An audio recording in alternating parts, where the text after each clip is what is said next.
Nous sommes au 28e dimanche ordinaire de la série B.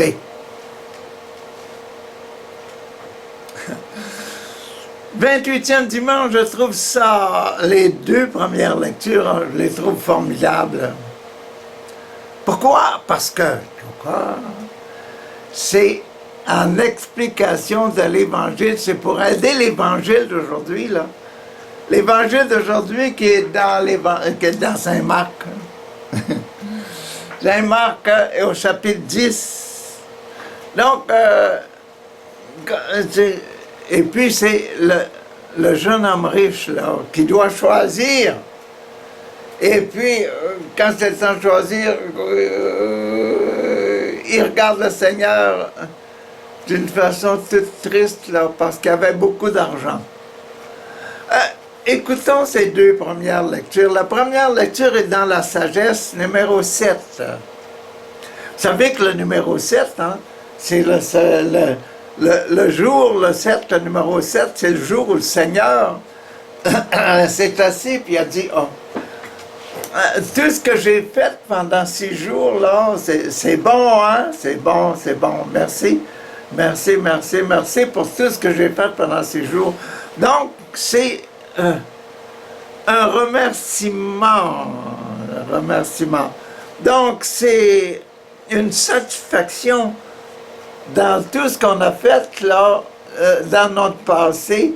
Le jeune homme, là, dans l'Évangile d'aujourd'hui, vous allez vous apercevoir ça, qu'il est content d'avoir observé les 10 commandements pendant toute sa vie. Il court et il est heureux. Bon, donc, la sagesse, là, 7, ça veut dire le mariage, là, j'ai bien fait d'observer tous les commandements, etc., là, pendant toute ma vie. Merci Seigneur, merci. C'est la fidélité, le remerciement pour la fidélité. Le sacrement du mariage, c'est le sacrement de la fidélité. Pas nécessairement fidélité seulement à ma femme, là. C'est fidélité à Dieu. Un remerciement pour tout ce que j'ai fait de bon durant la vie, été fidèle. Dieu m'a donné une âme, un cœur pour aimer, et j'ai bien aimé toute ma vie. Merci Seigneur. C'est la fidélité du cœur à Dieu. C'est ça. Donc, voyons, j'ai prié et le discernement m'a été donné. Voyez-vous? Le discernement m'a été donné, bien choisir, là, ça m'a été donné, j'ai prié. Donc, encourageons-nous, prions, disons merci au Seigneur pour le discernement, pour la grande qualité de la sagesse, là, la sagesse. Et ça, c'est dans la sagesse, ça. Le discernement m'a été donné. J'ai supplié, l'esprit de sagesse est venu en moi. J'ai préféré au trône et au sceptre. Je l'ai préféré, la sagesse, au trône et au sceptre et à la victoire. À côté d'elle, j'ai tenu pour rien la richesse. Et je l'ai comparé, la richesse, à la pierre la plus précieuse. Tout l'or du monde auprès d'elle, elle est qu'un feu de paille, la richesse, comparée à la sagesse. Et en face d'elle, la sagesse, l'argent sera regardé comme de la boue, la sagesse, le don de discernement. Merci Seigneur, donne-moi le don de discernement, le don de sagesse. Plus que la santé et la beauté, je l'ai aimé, je l'ai choisi de préférence à la lumière, là. Parce que sa clarté ne s'éteint pas. Dans la lumière de la gloire, etc., les médailles d'or, d'argent, etc. Non?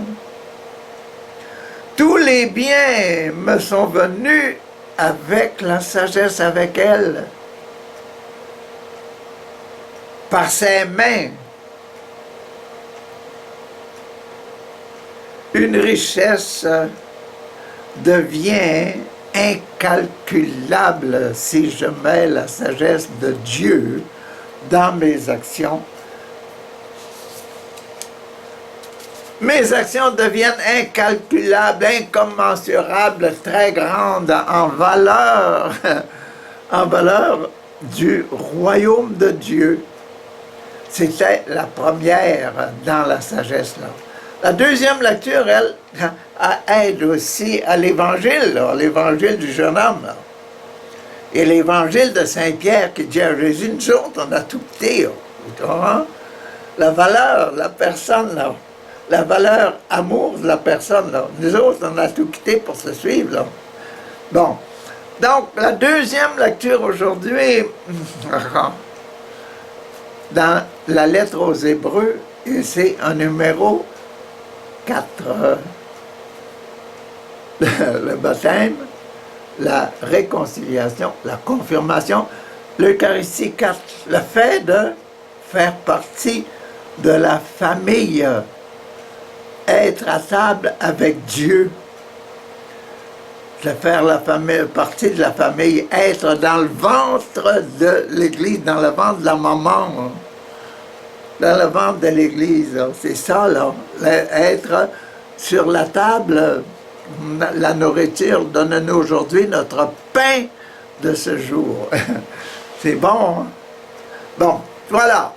Donc, elle est vivante, la parole de Dieu, hein? La parole de Dieu, là. C'est pas quelque chose de mort, ça, qui reste finalement dans le livre, là. Elle est vivante, la parole de Dieu. Énergique. Elle est plus coupante qu'une épée à deux tranchants. L'épée à deux tranchants. Elle est plus coupante qu'une épée à deux tranchants. Quoi? La parole de Dieu. Caution. Je suis un grand bandit, là. J'en ai volé, j'en ai violé, j'en ai fait des affaires, là. La parole de Dieu arrive dans mon cœur. Ah! Seigneur, j'aurais pas dû faire ça. Seigneur, j'aurais pas dû faire ça. Vous voyez la parole de Dieu, Seigneur, qui parle à mon cœur.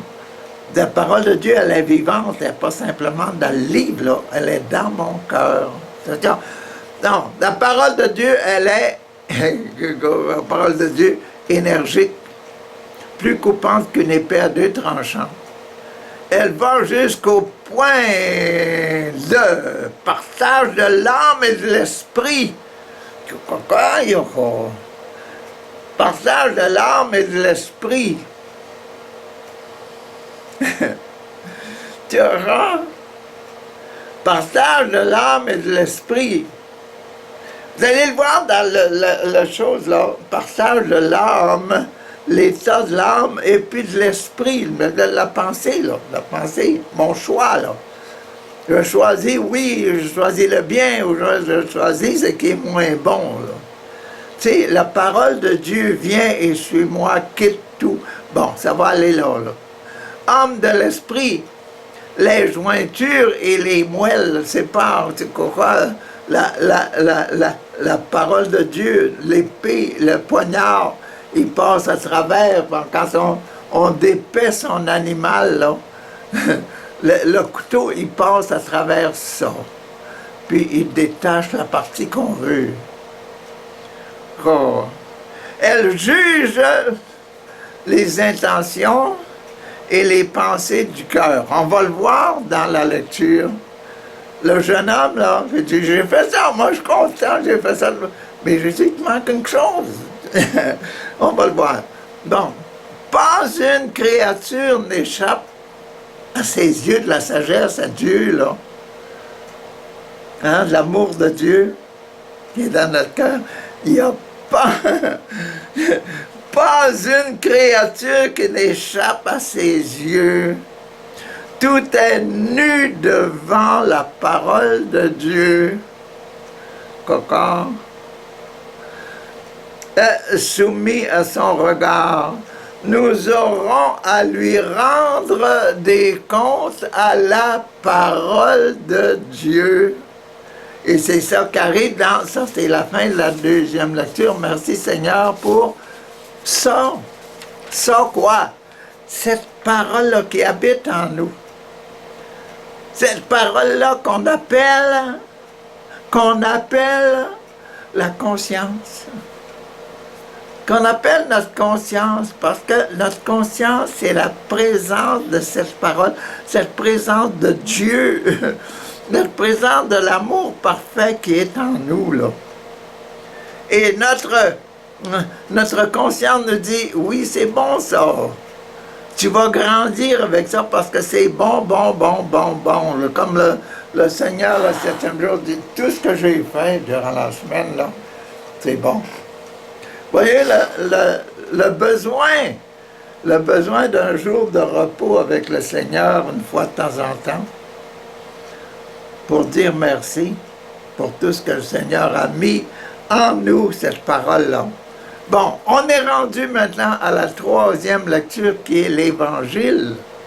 L'Évangile, là, je vous ai dit que c'était dans Marc, et chapitre 10. Chapitre 10, où est-ce qu'il est, le chapitre 10? Le chapitre 10, il est dans le ventre de notre lion. Et dans le ventre, c'est ici, là. Donc, on était dans les poumons, 62 versets. Le ventre, 42 versets. Dans le ventre, 42. La semaine passée, on était ici. La fin des poumons et le début du ventre. Et le début, dans le début du ventre, là, le baptême, notre Père, que son nom soit sanctifié. Le bébé, là, tu t'appelles Richard, comme moi, Richard. Je te bénis, je te baptise au nom de Richard. Je te donne le nom de Richard, au nom du Père, du Fils et du Saint-Esprit, je te mets dans l'atmosphère de les gens qui sont aimés par notre Père qui est aux cieux, au nom du Père, du Fils et du Saint-Esprit. Que le Père soit Dieu, que Dieu Fils, exemple de vie, soit ton exemple de vie, le Fils, et cet exemple de vie, ce pouvoir d'agir et de faire des miracles et de choses, qui est en Jésus-Christ, qui soit en toi, là. Ça nous est donné par le baptême. Donc, le baptême, c'était ça. On avait vu la semaine passée Jésus qui bénit les enfants, qui prend les enfants, les bénit, les caresse, là. Hein? Et dit aux apôtres, laissez les enfants venir à moi. Et c'était dans le temps de Jésus, le baptême. Jésus a été baptisé d'abord dans sa famille par la circoncision. Jésus a été circoncis 8 jours après sa naissance. On apportait les enfants à l'église ou bien on amenait un ministre pour faire la circoncision et c'était un jour de prière et de joie parce que l'enfant était consacré à Dieu, un enfant de Dieu. C'est Abraham qui avait trouvé ça un moyen de renouveler l'esprit de la pureté initiale qu'avaient reçue Adam et Ève, les premiers hommes et femmes sur terre. Donc, c'est ça, là. C'est le baptême, c'est ça. Donc, la tête, chaque fois qu'il y a un nouvel enfant dans la famille juive, dans le temps d'Abraham, on donnait la circoncision et les filles, c'est une autre chose, une autre façon de les consacrer aussi, les bénédictions, genre de bénédiction. Donc, c'est ça, là. Bon. Donc, en ce temps-là, on est là, mais quoi? C'est les versets 17 à 30. 17 à 30. Dans 17 à 30, je vais prendre mon Nouveau Testament illustré, 17 à 30 au fond, et c'est le passage du jeune homme riche, et c'est le numéro 2.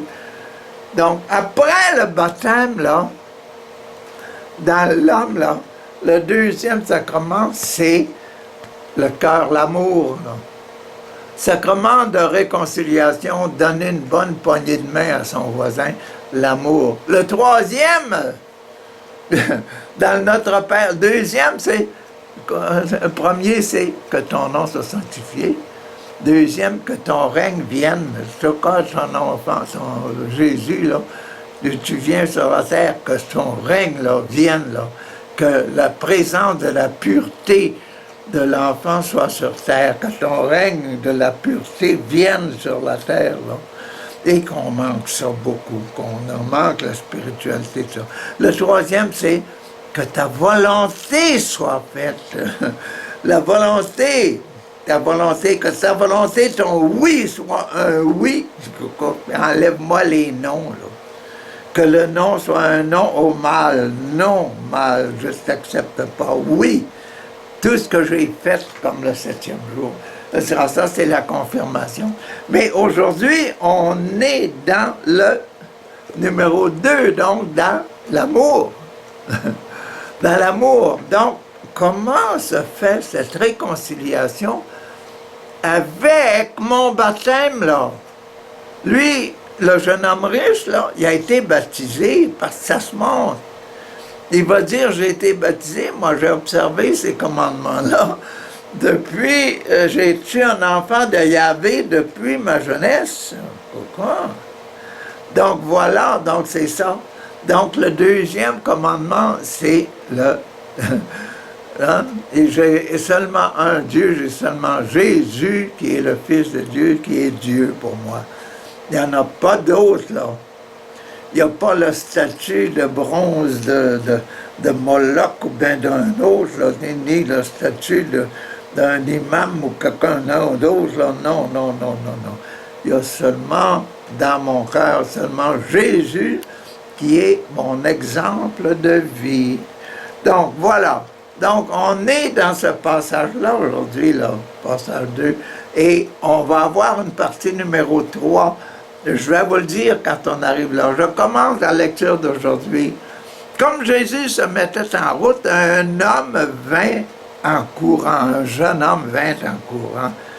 Il se mit à genoux devant lui et lui demanda, bon maître, bon maître, moi, jeune homme, là, bon maître, que dois-je faire pour recevoir la vie éternelle? Il se met à genoux devant Jésus. Pour nous autres, ça peut nous dire quelque chose. Dans ce temps-là, Jésus était reconnu comme étant un prophète.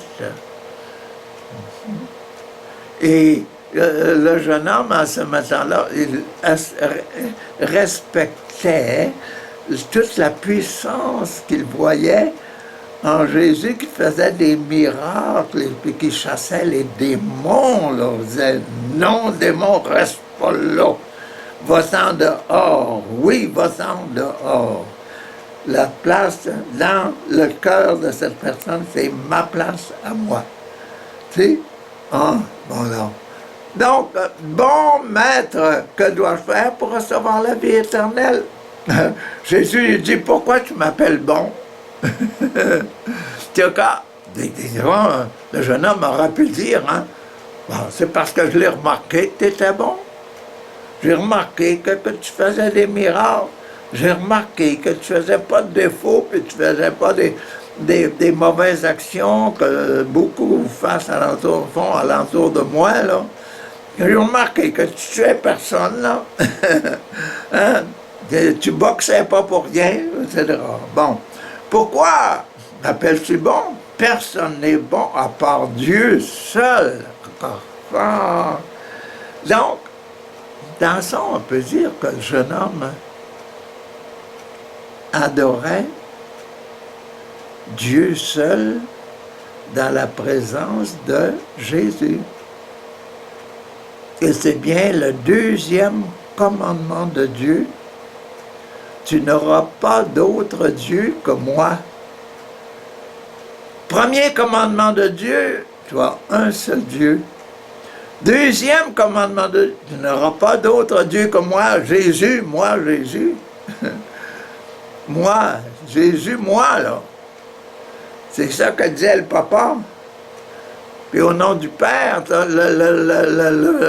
notre Père, c'est que ton règne vienne. Le règne de Dieu vienne. Tu connais les commandements?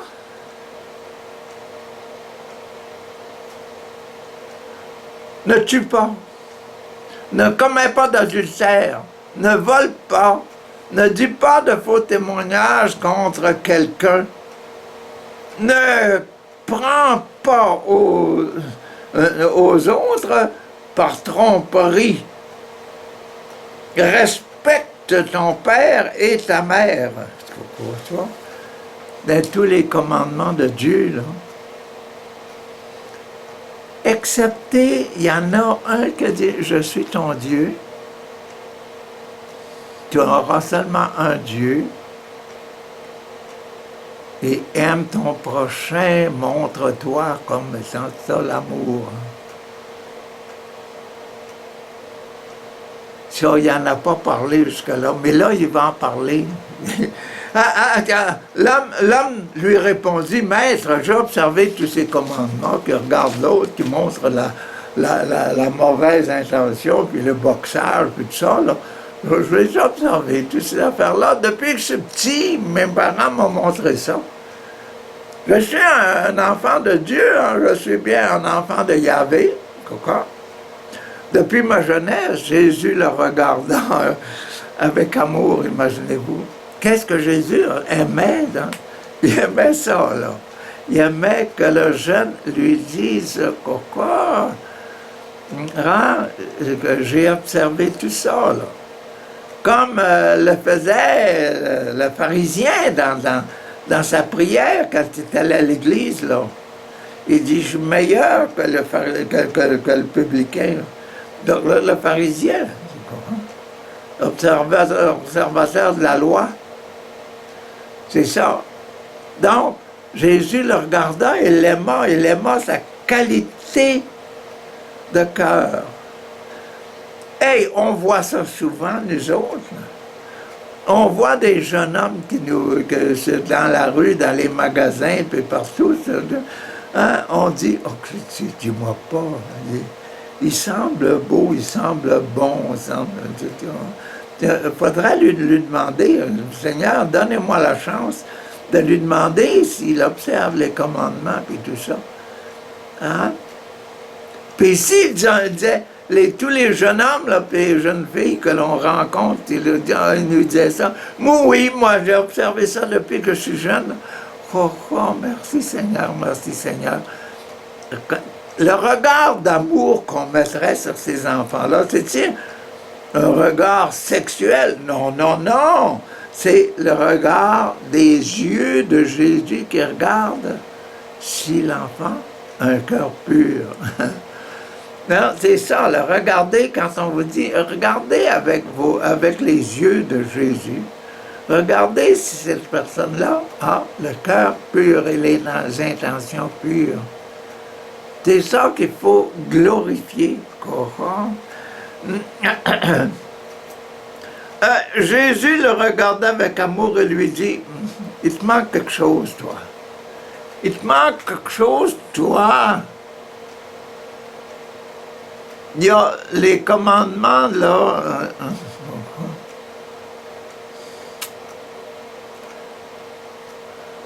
Aime les pauvres.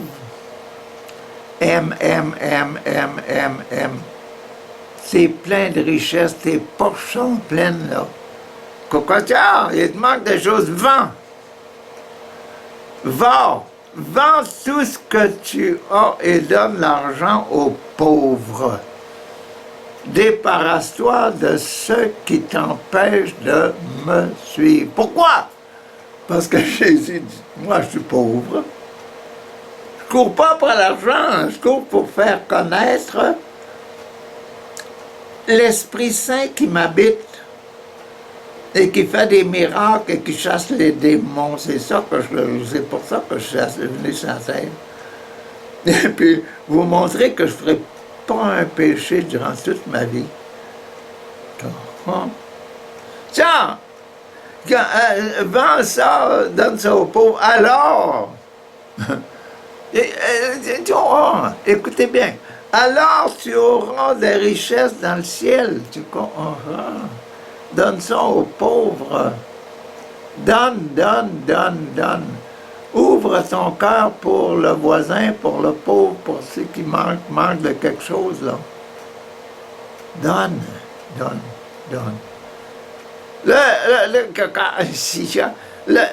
La grandeur, c'est pas d'avoir les poches pleines, non, c'est de donner.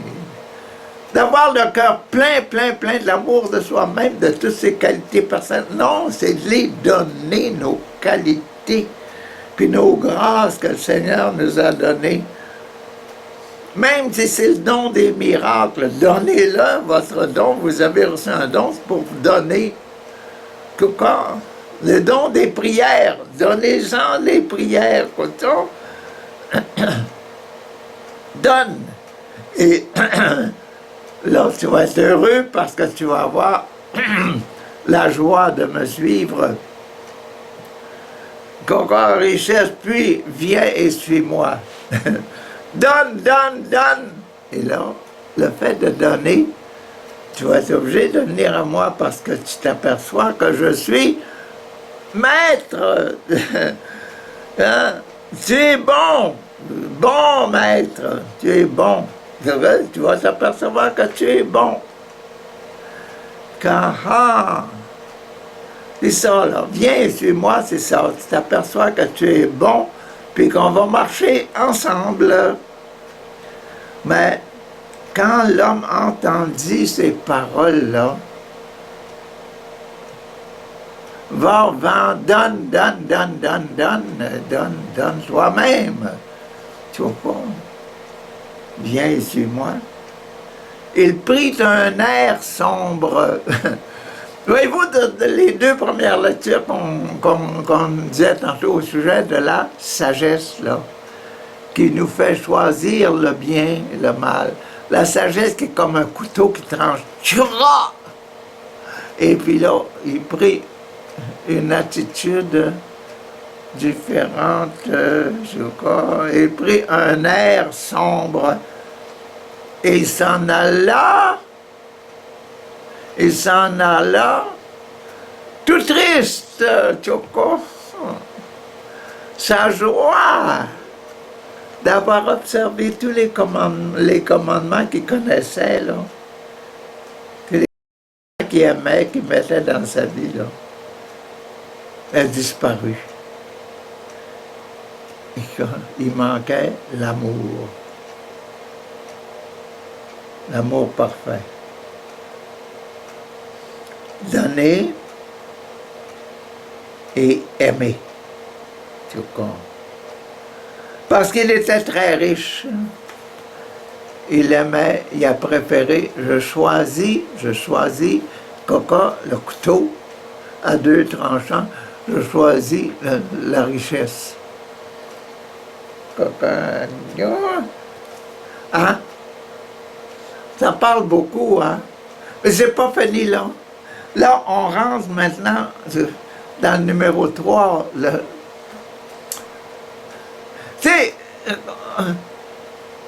le ventre, là, c'est rentré dans la famille, dans soi, là.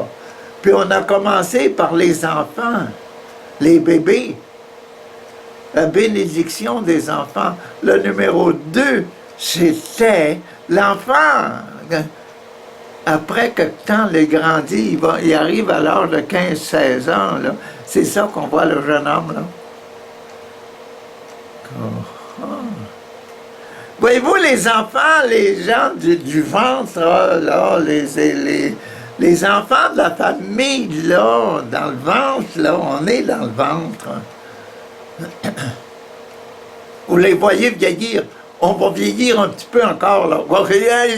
Écoutez, là, on rentre dans le numéro 3. Ceux qui veulent se montrer, là, puis dire « moi, moi, moi ».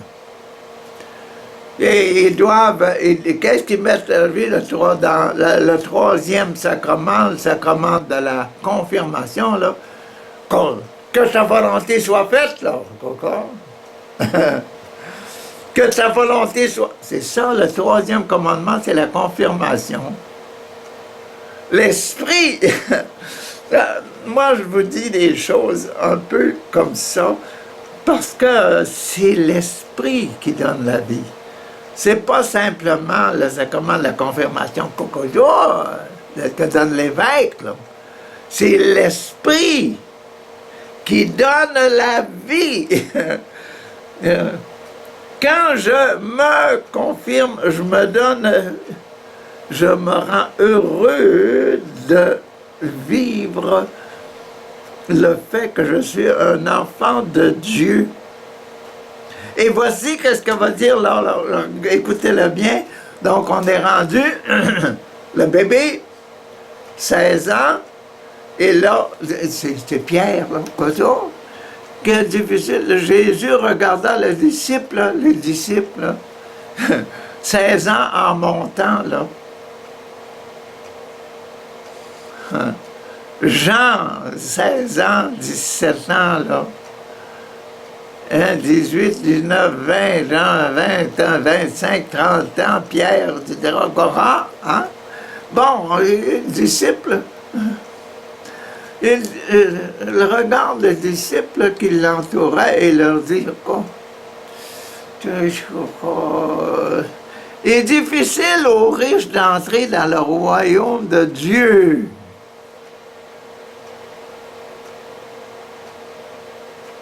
Puis attends, là.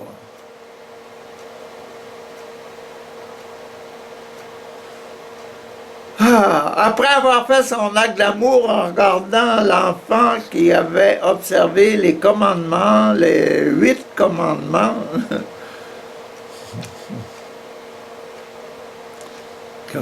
il était heureux. Mais là, il s'aperçoit que le sacrement de l'amour, le sacrement de la réconciliation avec son baptême, le sacrement de l'amour, qui n'est pas capable, le jeune homme, puis le sacrement de et de la confirmation qu'on vient juste de commencer, là. Le sacrement de la confirmation, le jeune homme ne peut pas se confirmer comme un enfant de Dieu. C'est un enfant qui a choisi l'argent, qui a choisi mammon, le diable. Donc, l'enfant, il va se mettre à faire des choses désagréables. Tandis que, pourquoi? Les disciples furent très étonnés de ces paroles. Quelles paroles? Quand c'est difficile à un riche d'entrer dans le royaume. Quoi? Mais Jésus leur dit encore, mes enfants, qu'il est difficile d'entrer dans le royaume de Dieu. Il est difficile à un chameau de passer par le trou d'une aiguille. Hein? C'est difficile à un chameau de passer par le trou d'une aiguille. Bon, il parlait de la petite porte de Jérusalem, de la ville de Jérusalem. Là. Les chameaux, on est obligé de les décharger, faire entrer le chameau, puis après ça, faire entrer la charge pour que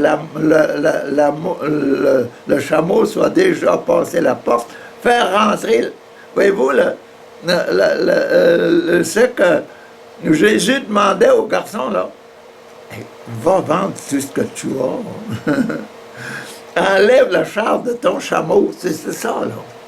Bon, passer par le trou d'une aiguille, mais il est encore plus difficile à un homme riche d'entrer dans le royaume de Dieu. Tu vois, hein? C'est ça. Très riche d'entrer dans le royaume de Dieu. Les disciples furent encore plus étonnés. On est dans la confirmation, là. Les disciples encore plus étonnés de ces paroles et ils se demandèrent hein, les uns aux autres, hey, Pierre, hey, Matthieu, Jacques, Jean, pourquoi qui peut être sauvé là? Qui peut être sauvé? Ils se demandaient ça entre eux autres. En tout cas, Jésus était là. Jésus était là. Jésus les regarda et leur dit, oh, c'est quelque chose d'impossible aux hommes. D'être sauvés, hein, d'être entrés dans la maison, avec toute notre charge. Hein. C'est impossible aux hommes. Mais non pas à Dieu, parce que tout est possible à Dieu. Toutes nos charges de péché, là. Vous voyez le sacrement le sacrement de pénitence, hein, notre sacrement. Oh, on va le laisser de côté pour le moment, on va continuer là. Alors Pierre lui dit écoute, nous avons tout quitté, nous t'avons suivi là. Tu as dit au jeune homme tantôt, viens, viens et suis-moi. Nous autres, on a tout quitté, on t'a suivi. Tu vois, on l'a fait, ça. D'accord, Jésus a quitté, nous t'avons suivi. Jésus lui répondit pour ça. Sur ça, on t'avons suivi. Tu vois, Jésus lui répondit, je vous le déclare, c'est la vérité, hein, si quelqu'un quitte sa maison, c'est quoi? Ou ses frères, ses sœurs, c'est ça que vous avez fait. Sa mère, son père, en tout cas, si vous l'avez fait, ça, c'est bon. Ses enfants, ses champs, pour moi et pour la bonne nouvelle, et pour dire la bonne nouvelle, bonne nouvelle c'est quoi? Arrêtez de commettre des péchés, aimez, et vivez cet amour-là, et vivez les charismes. Soyez des prophètes, là. Soyez des prophètes, là. Montrez la présence de l'Esprit Saint en vous.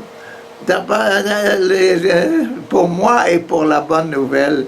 Il recevra 100 fois plus dans le temps où nous vivons maintenant. Il recevra des maisons avec Jean-Vla, des frères, des sœurs, des mères, des enfants avec Jean-Vla, et des champs, des lieux de travail, là. Les missionnaires qui vont dans les différents pays du monde, etc., ils reçoivent des terres, et puis des nouveaux, puis des nouvelles écoles, puis des nouveaux milieux de travail, tout ça. Avec des persécutions, ben oui.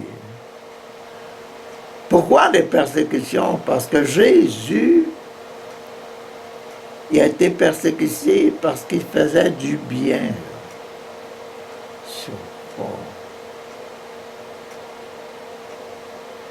Nos parents, nous autres les enfants, on les persécute parce qu'ils veulent notre bien puis nous empêchent des fois de faire notre petite volonté. Tu vois, de diriger nos affaires d'après notre pensée à nous autres, papa, maman. Quand des enfants, des champs avec des persécutions, ben oui. normal. Et dans le temps qui viendra ensuite, il recevra la vie éternelle. Dans le temps qui viendra, là, vous allez recevoir la vie éternelle parce que vous avez tout quitté, vous m'avez suivi. Et maintenant, je vous ai donné le pouvoir de chasser les démons et de guérir, etc., etc., etc., et de prier pour les gens. On recevra la vie éternelle, mais beaucoup de ceux qui sont maintenant les premiers seront les derniers. Et beaucoup qui sont maintenant les derniers seront les premiers parce qu'on vient juste de les baptiser et puis qu'ils sont prêts, eux autres, à rentrer dans le royaume de Dieu parce qu'ils sont purifiés. D'accord? Et c'est ça. Qu'est-ce qu'est le dimanche d'aujourd'hui? Des belles lectures, hein? La première lecture dans la sagesse. La deuxième lecture, je ne me rappelle plus dans qui, là, mais c'est bon aussi. La parole de Dieu qui coupe, là. Hein, qui rentre dans les moelles, puis cette affaire-là. Non, la parole de Dieu qui est un instrument coupant, qui fait pleurer ceux qui sont en état de péché. Que ce soit un roi, que ce soit un pauvre, la parole de Dieu est dans le cœur. Et là, comme elle est notre conscience, elle tranche. Et actuellement, là, c'est pas le marteau de la loi, là, hein, de jugement terrestre qui va dire tu peux tuer ton enfant, là, tu peux avoir avortement, etc. Toutes ces choses. Non, la parole de Dieu, c'est elle qui parle. Et le jour, quel que soit le mal qu'on a fait dans le passé, le jour qu'on se dit à l'intérieur, non, c'est fini. Donc, qu'est-ce qu'on a fait à ce jour-là? On a tourné le dos. On regarde dans une autre direction. Si on regarde dans une autre direction, on ne voit plus ce qu'on a fait de mal. Donc, on se dirige maintenant vers Dieu, vers Jésus, et vers la parole de Dieu qui est l'Esprit de Jésus. Donc, c'est ça aujourd'hui, le fait, là, il nous fait grandir. Donc, la semaine prochaine, là, on va aller un peu plus loin. On va même passer par-dessus le numéro 4, là, qui est la famille. Le cas numéro 4, il est court, mais il est intéressant. C'est Jésus qui parle de lui-même, ce qui va y arriver. Là. On va me prendre, puis on va me tuer, puis on va, etc. Ça, c'est le numéro 4, ça fait de la famille, moi, là, Jésus, qui est le chef de la famille, qui est le papa de la famille, qui est Dieu, Dieu papa vivant, que vous pouvez voir, là. Je suis Dieu, je suis le Fils de Dieu. Donc, on est rendu, donnez-nous le pain de ce jour. Le pain de ce jour, Jésus, il parle de sa mort et de sa résurrection. C'est le pain. La mort de Jésus qui est pour nous, le sacrifice de l'Eucharistie qui est pour nous, là, une renaissance de vie, le germe de la vie du papa, le sperme du papa, la vie du papa que le papa donne à l'enfant. C'est pour ça que c'est important dans notre Église catholique que ce soit des mâles qui célèbrent pour l'assemblée, là, qui disent les prières de la consécration. C'est parce que c'est le mâle qui donne la vie. La maman est celle qui reçoit le corps, qui reçoit le corps de l'enfant et qui reçoit la vie que donne le papa. Donc, habituellement, nous, dans l'Église catholique, c'est pour ça qu'on met un ministre mâle pour célébrer le mystère de l'Eucharistie, la célébration, là, les paroles. Seigneur, que cela devienne ton corps et ton sang. Que la vie rentre là. Parce que c'est le papa qui donne la vie, qui m'a donné ma vie à moi. C'est mon papa. Ma maman m'a donné mon corps, mais mon papa m'a donné la vie. C'est pour ça que l'Église catholique tient beaucoup à ce soit des mâles qui disent les paroles de la consécration. C'est pour ça. C'est pour ça. Donc Seigneur, là, merci. Merci pour le beau passage d'aujourd'hui. Tu nous as fait grandir dans la famille, dans le ventre du lion, dans le ventre de la maman. Là. Tu nous fais grandir. Tu nous as pris bébé, Jésus qui bénissait. Tu nous as fait passer par le 12 ans, 15 ans, 16 ans, où on doit choisir. Et tu nous as fait aller un peu plus vieux dans la confirmation. Que même Jésus, hein, je t'ai choisi, là. Qu'est-ce que je vais avoir maintenant? Et Jésus lui dit, je te remercie de m'avoir choisi. Merci, merci, merci Jésus, merci Dieu, merci Papa. Merci Papa de m'avoir choisi.